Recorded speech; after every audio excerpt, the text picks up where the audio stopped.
Então, o que eu pretendo apresentar hoje um pouco é o histórico, né? Desde o estudo, tem um estudo emblemático da Hardigan e John Strauss e outros que trazem essa discussão da recuperação em esquizofrenia. Eu vou falar um pouco desse estudo histórico e depois fazer um pouco os conceitos de recovery e, quem sabe, a gente consegue trazer a discussão de recovery e fenomenologia, uma vez que a metodologia fenomenológica e a abordagem fenomenológica ela tem sido bastante instrumental para avançar a pesquisa em recovery. Vou falar um pouco também do movimento social aqui nos Estados Unidos, né, e os desafios que a gente tem ainda a enfrentar no cuidado de pessoas com transtornos mentais severos, né, com diagnósticos de esquizofrenia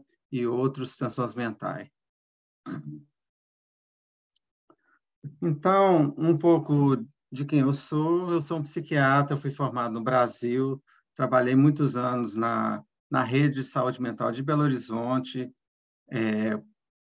trabalhei no Sersan Pampulha, trabalhei como supervisor da rede e vim para os Estados Unidos já há 11 anos, onde agora eu estou como pesquisador dentro do departamento de psiquiatria da Escola de Medicina da Universidade de Yale.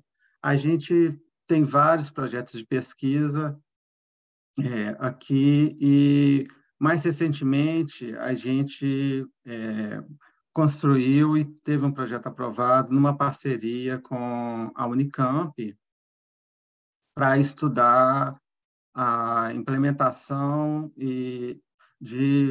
da estratégia de suporte de pares dentro dos CAPs de Campinas, como uma das estratégias relacionadas a esse movimento mais amplo de recovery. Então, da história, aqui eu vou falar um pouco da história dos Estados Unidos e faz algum paralelo com o Brasil, mas para vocês entenderem um pouco onde a gente está e qual comparativo é possível. Aqui nos Estados Unidos, o movimento Recovery começa na década de 60, né, associado ao movimento dos direitos humanos, que foi emblemático aqui com o Martin Luther King, e da discussão que o Martin Luther King trouxe, o movimento das pessoas diagnosticadas com transtornos mentais ou das pessoas em recuperação de transtornos mentais ou pessoas com experiências de vida em sofrimento mental, que é um termo mais usado hoje. Essas pessoas começaram a reivindicar o direito de uma vida plena, de uma vida na comunidade. Paralelamente a isso, alguns pesquisadores começaram a acompanhar pessoas que tinham saído de hospitais psiquiátricos, porque aqui na década de 60 houve um fechamento grande de hospitais estaduais, hospitais que a gente poderia falar ou pensar hospitais de crônicos, que haviam até a década de 60 e 70 com o presidente John Kennedy. Vários hospitais, várias instituições foram fechadas e alguns pesquisadores decidiram acompanhar o que aconteceu, o que estava acontecendo com essas pessoas que saíram dos hospitais. E teve um estudo emblemático, esse estudo foi publicado em 1986, e no jornal, no American Journal of Psychiatry, talvez o jornal mais importante da psiquiatria aqui nos Estados Unidos. E esse estudo acompanhou, esse projeto acompanhou em torno de 150 pessoas que saíram de um hospital de crônicos de Vermont pelo fechamento desse hospital, né, como consequência de um questionamento desses hospitais como instituições totalitárias que as pessoas moravam lá, questionamentos semelhantes que houve no Brasil também na década de 80, 90, dentro do movimento da reforma psiquiátrica. E, para surpresa dos pesquisadores e para surpresa da comunidade psiquiátrica, né, de psiquiatras, e para surpresa, inclusive, dos editores do American Journal of Psychiatry, 70% das pessoas que tinham um diagnóstico de um transtorno mental severo, depois esse estudo fez um recorte mais específico para as pessoas diagnosticadas com esquizofrenia. Então, em torno de 70% das pessoas que estavam morando dentro do hospital psiquiátrico na década de 60, por pensar que não havia mais nenhum espaço na comunidade, 70% dessas pessoas estavam vivendo uma vida normal ou muito próxima do normal na comunidade. Então, de 40% dessas pessoas diagnosticadas com esquizofrenia estavam vivendo bem e tinham, inclusive, parado de usar medicamentos. Isso foi uma surpresa muito grande para os pesquisadores e foi questionado, inclusive, pelos revisores do artigo, falando que isso não era possível, porque a psiquiatria, até então, da década de 80, 90, ela tinha clareza de que a esquizofrenia era uma doença, né? A psiquiatria trata a esquizofrenia como uma doença, como um conceito de doença, era uma doença progressiva, uma doença que paulatinamente e gradativamente ia prejudicando a pessoa, diminuindo os contatos sociais, né, através de crises, né, coisas que a gente estuda, as pessoas têm fenômenos de primeira ordem, elas apresentam crises, e nessas crises, elas vão paulatinamente piorando a qualidade das relações e vão como se elas fossem degenerando mesmo, né? Então, havia um conceito de que a esquizofrenia era uma doença degenerativa, né, progressiva, prejudicial, e que o fim era uma vida bastante limitada. Mas o que o estudo de Harding e Strauss e outros colaboradores trouxeram foi um questionamento bastante incisivo dessa realidade.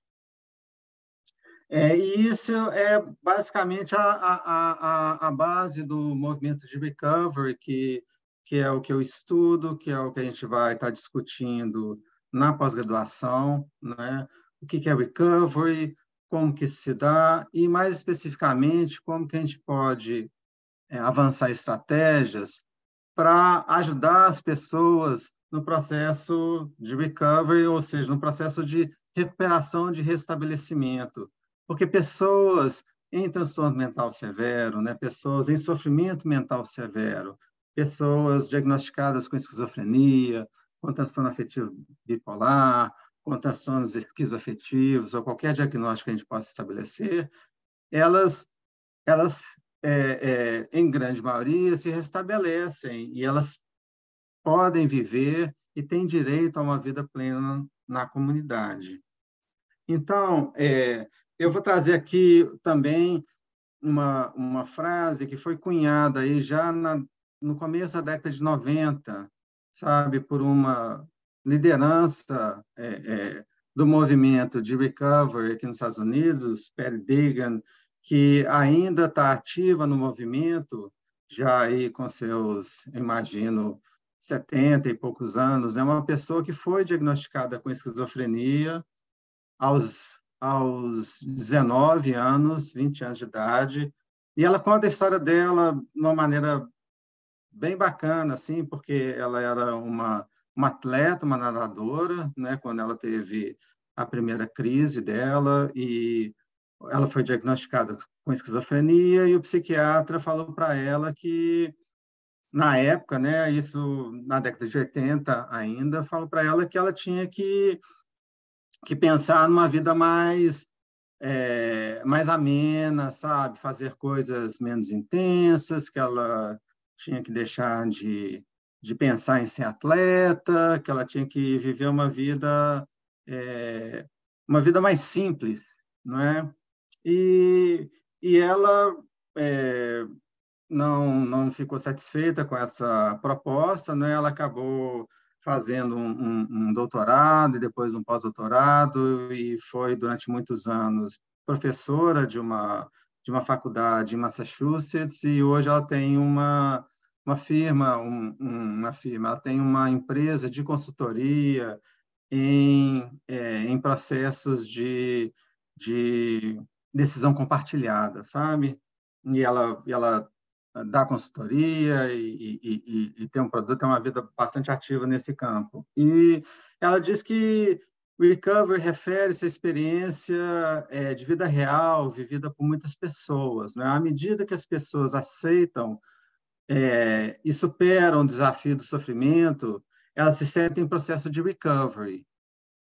Cria-se um novo senso de identidade e propósito que vai além dos limites da doença. Então, é, aí, dentro dessa perspectiva até mais fenomenológica mesmo, né, a gente tá pensando em questões relacionadas à identidade, propósito, né, relação, como que as pessoas se estabelecem e dentro de uma comunidade, vivendo com ou apesar de manifestarem sintomas de sofrimento mental, não é? Então, o que a gente está falando não é só pessoas que, em algum momento, apresentavam sintomas, como escutando vozes ou com ideias que vão ser determinadas como alucinações ou ideias delirantes ou qualquer nome que a gente possa dar. Não se trata somente de pessoas que param de manifestar esses fenômenos, mas pessoas que a ideia é que pessoas podem viver e seguir na vida mesmo manifestando esses sintomas ou tendo essas experiências, né? Que pessoas possam viver na comunidade mesmo escutando vozes ou mesmo com ideias que possam parecer, em algum momento, até ideias absurdas ou fora do contato com a realidade. Então, nesse sentido, a gente pode falar de recovery como um processo de mudança, através do qual indivíduos podem melhorar a sua saúde, melhorar o seu bem-estar, eles podem viver uma vida autônoma, digna e se empenhar em atingir um pleno potencial na comunidade. Não é? Então, não se trata de separar ou segregar pessoas em serviços, né?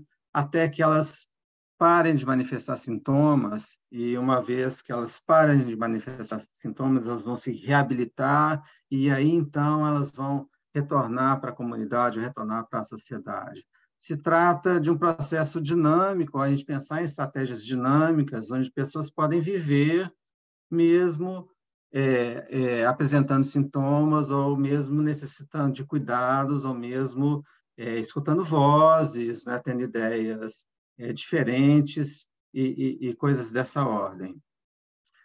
Então, não se trata de curar, de reduzir sintomas, ou não se trata também de impor na pessoa a necessidade de aquisição de novas habilidades, né, de novos treinamentos, para que ela possa se restabelecer, né, para que ela possa se reabilitar. Né?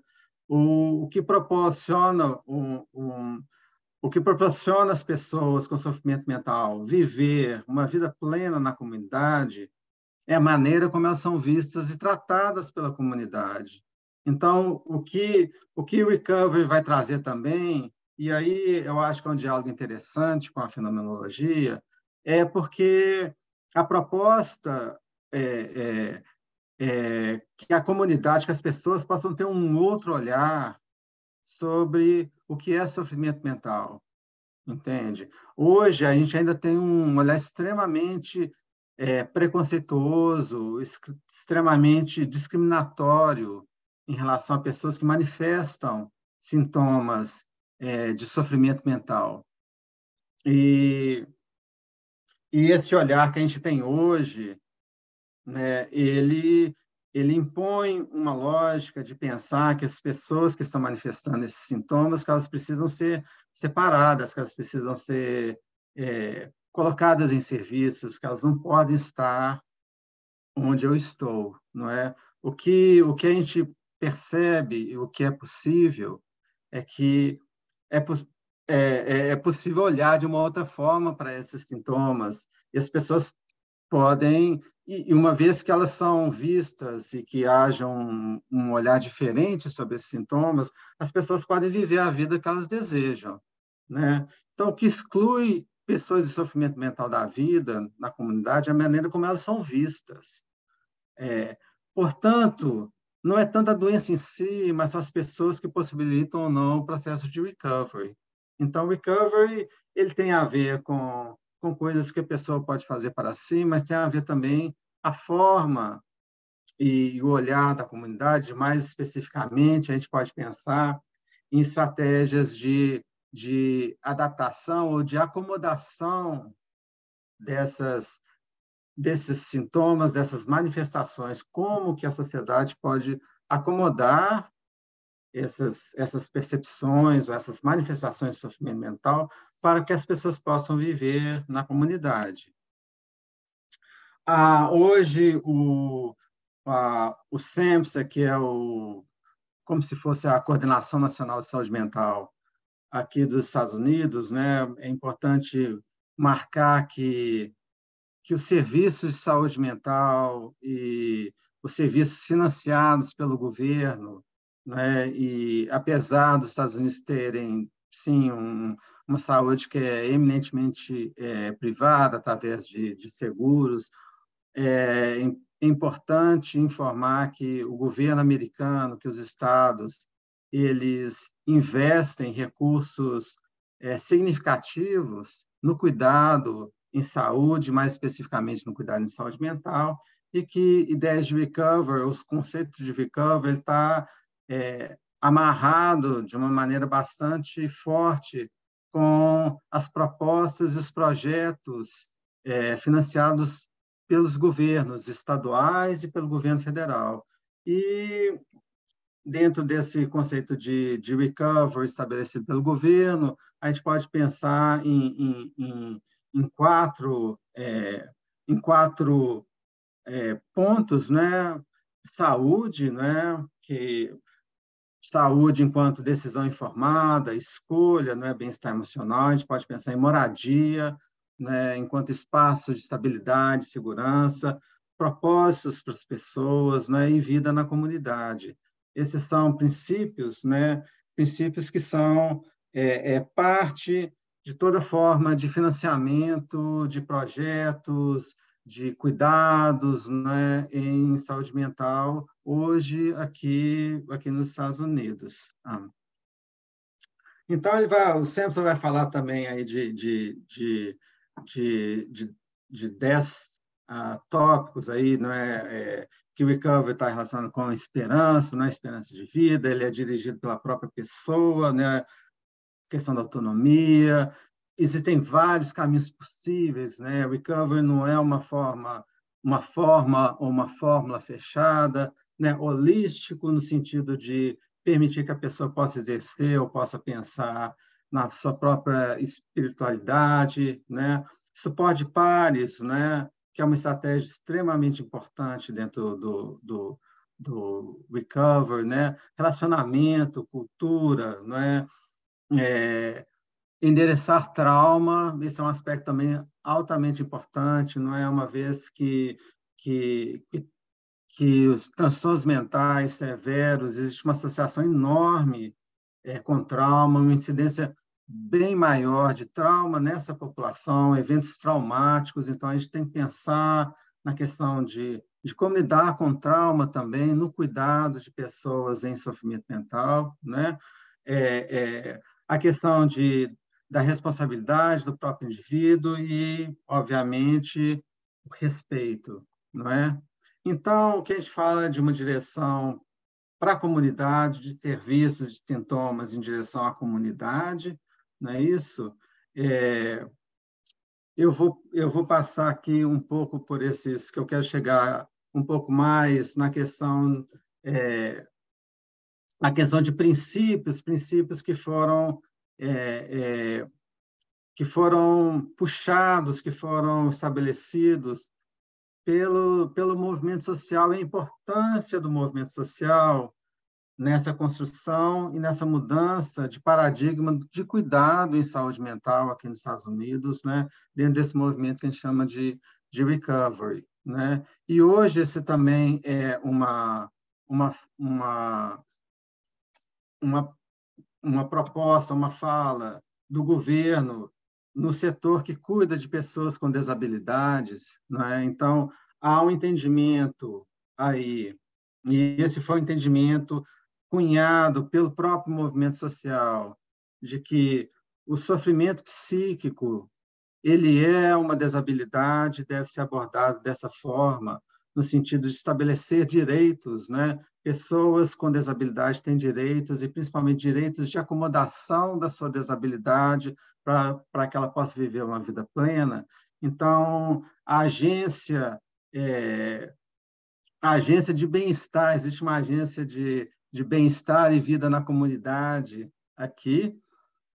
Essa agência estabelece que todas as pessoas, independentemente da idade, da desabilidade, né? Eu vou tirar esse termo deficiência, isso foi do tradutor que eu não peguei, é, é, independente da idade ou da desabilidade, elas devem ser capazes de viver de forma independente e participar plenamente das suas comunidades, e de ter o direito de fazer escolhas e controlar as decisões da própria vida. Então, como que nós, profissionais da saúde e da saúde mental, como que a gente pode reorientar o nosso olhar numa direção que não é mais a direção necessariamente de negativar ou de estabelecer um diagnóstico e tentar negativar os sintomas, e usar esse parâmetro para determinar se a pessoa ela pode ou não viver, ou pode ou não circular com mais autonomia na comunidade.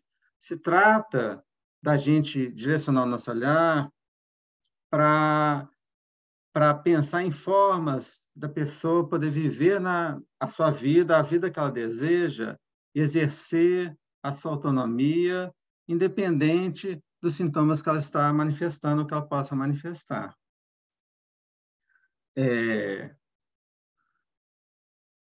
Nesse sentido, né, algumas leis foram estabelecidas aqui para para sustentar esse desejo que veio do movimento social de pessoas com desabilidades e do movimento social de pessoas em sofrimento mental, e do entendimento de que o sofrimento mental é uma desabilidade que deve ser acomodada pela comunidade. Então, o Congresso americano, né, ele reconhece hoje, através de lei, né, que desabilidades físicas e mentais, de nenhuma maneira, diminui o direito de uma pessoa a participar plenamente em todos os aspectos da sociedade, né? E que a não participação hoje plena de pessoas em sofrimento mental da sociedade, ela se dá por causa dos preconceitos e das barreiras institucionais que impedem essa participação. Então, o movimento de recovery e o pensamento de recovery, ele vai justamente se localizar aí em buscar estratégias para a superação dessas barreiras institucionais, né, chamado preconceito estruturado, não é? As estruturas que discriminam, né? E para superar o preconceito das pessoas, né? Para que as pessoas em sofrimento mental possam viver uma vida plena. Eu vou parar por aqui. Eu tinha falado um pouco aí da fenomenologia, mas vou deixar isso mais para a discussão, né? E agradecer mais uma vez ao professor Guilherme, que eu já estou aqui Professor nos Marcos, meus 25 se o minutos. senhor Mais uma quiser vez, obrigado. ultrapassar Professor Marcos, se eu quiser ultrapassar um pouquinho para fazer esse arremate com a fenomenologia, o senhor fique à Ok, vontade aí. Mais uns 3 minutos, o senhor fique à ok. vontade. Então, dentro de, voltando aqui, opa, voltando aqui para Husserl, ah, deixa eu fechar isso aqui, que a minha língua, inglês e português, hoje já tem uma dificuldade grande de pronunciar, não é? Se a gente pensar na questão fundamental da fenomenologia, não é? Da questão de onde que a verdade se encontra, né? Que é aí onde a verdade, o real é encontrado, não é?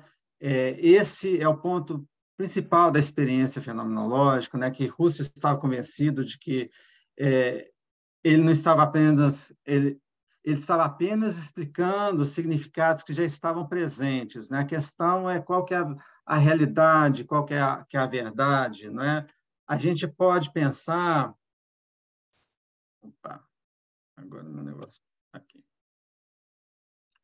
que o, o, o que é necessário para realizar pesquisas relacionadas à psicopatologia, ver as próprias experiências dos pacientes como deficientes. A questão básica é essa. É necessário, é uma pergunta, é necessário para realizar pesquisas ou tratamentos relacionados à psicopatologia, ver as próprias experiências dos pacientes como deficientes, disfuncionais ou desorientadas, sabe? É, a suspeita aí envolvida é o questionamento do teórico terapeuta sobre a legitimidade da experiência do paciente. Uma vez que sei que você sofre de psicose, sinto-me no direito de questionar. Essa é a posição hoje dos profissionais de saúde mental, né? Uma vez que eu estabeleço esse diagnóstico, eu me sinto no direito de questionar a credibilidade das suas experiências. Então, uma vez que se estabelece essa falta de legitimidade das experiências, eu posso inferir disso que você tem um transtorno psicótico. Isso estabelece um ciclo vicioso, onde a legitimidade da experiência do sujeito ela é questionada por causa da psicose, e ela tem psicose porque as experiências não são legítimas, né? A pergunta aí, do ponto de vista fenomenológico, talvez, e do ponto de vista do recovery, é como que a gente escapa desse ciclo, né? Desse raciocínio circular, do que o que eu vejo é psicose e você tem psicose porque o que eu vejo é psicose, né? Em vez de abordar as experiências de outras pessoas com desconfiança ou com suspeita, né? E esse é um convite aí para um outro olhar, é um fundamento essencial da investigação fenomenológica tratar cada momento da experiência com o mesmo grau de respeito básico pelo que é um momento experiencial fora da vida dessa pessoa, instanci, é, um, um momento experiencial fora da vida dessa pessoa, a instanciação particular da subjetividade transcendental, ou seja, o respeito é pela experiência da pessoa, pela experiência do paciente, tornando-se em seus próprios termos, como exatamente o que se apresenta nas formas como se apresentam na consciência do próprio paciente. Né? Ouvir uma voz quando ninguém está por perto é uma experiência real. A gente tem que tratar as experiências das pessoas como realidade, não é? Não é o status de experiência que é questionado por nossa psicopatologia. Não são as próprias experiências das pessoas que são consideradas deficientes, desordenadas ou disfuncionais. Elas simplesmente são o que são. Ou seja, a experiência da pessoa, uma vez tratada como uma verdade, não é? É aí onde a gente pode pensar e estruturar as estratégias de cuidado na direção do que ela quer, entende? E eu vou ficar, então, com um último convite aí, porque hoje o que está colocado para a gente, de fato, é que pessoas em sofrimento mental, elas vivem em torno de 25 anos a menos do que pessoas sem sofrimento mental. E elas vivem menos porque a gente cuida de uma maneira diferente, a gente oferece espaço de cuidado de uma maneira diferente, a gente discrimina. A diminuição da expectativa de vida de pessoas em sofrimento mental, ela é consequência direta do nosso olhar sobre aquela pessoa e sobre aquilo que a pessoa vive como realidade.